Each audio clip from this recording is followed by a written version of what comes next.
Hi everybody, I'm Ryan, and today we're going to talk about the vintage metagame over the course of the last week.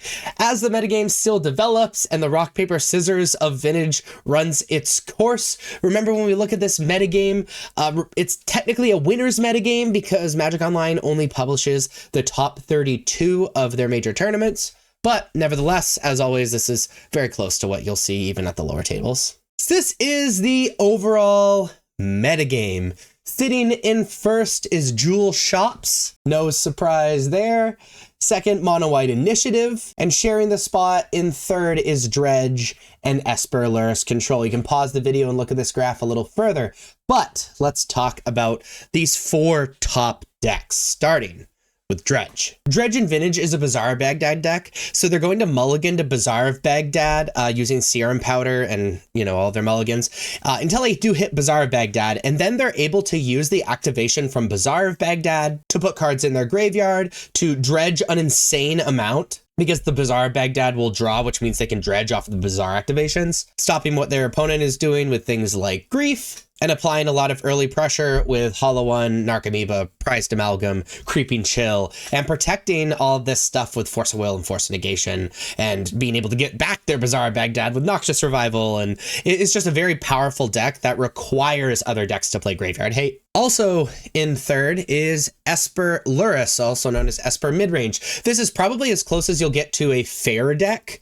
in Vintage. Now it's using the Moxes to be able to do things a little bit faster, but effectively this is just a mid-range deck, playing Orcish Bowmasters, playing Psychic Frog, playing removal spells, and protecting what they're doing with counter magic. The second most popular deck is the deck that I grind with, which is White Initiative. This is your White Weenies deck, but it's also sort of a Hate Bears deck. It uses the Ancient Tomb lands and the Moxes to power out very powerful white creatures as early as turn 1. And there are two sort of types of creatures in this deck. One are the initiative creatures, which is White Plume Adventurer and Seasoned Dungeoneer. You enter the dungeon basically at the beginning of each upkeep and when they enter, and a bunch of very powerful things happen. On the other side of the deck are the Hate Bear side, which is Archon of Emeria, which is very good against these vintage decks that want to do a whole bunch of stuff, especially if you played on turn 1 and your opponent has like a Mox and Black Lotus hand or something. And Anointed Peacekeeper, because a lot of vintage decks rely on one or two very, very powerful cards, and Anointed Peacekeeper can take that card. Now what Jewel Shops is attempting to do is use all of this artifact stuff and Moxes and Mana Rocks and protection of themselves with the One Ring and counter magic with Force of Will and Sink into Stupor to cast Coveted Jewel, draw 3 cards, be able to make mana off of that Coveted Jewel,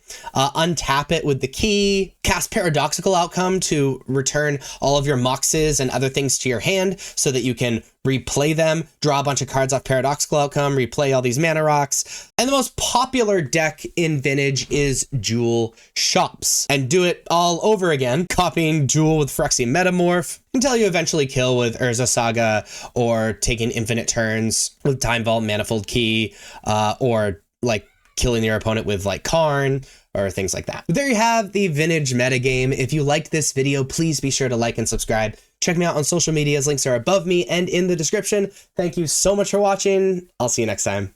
Bye-bye.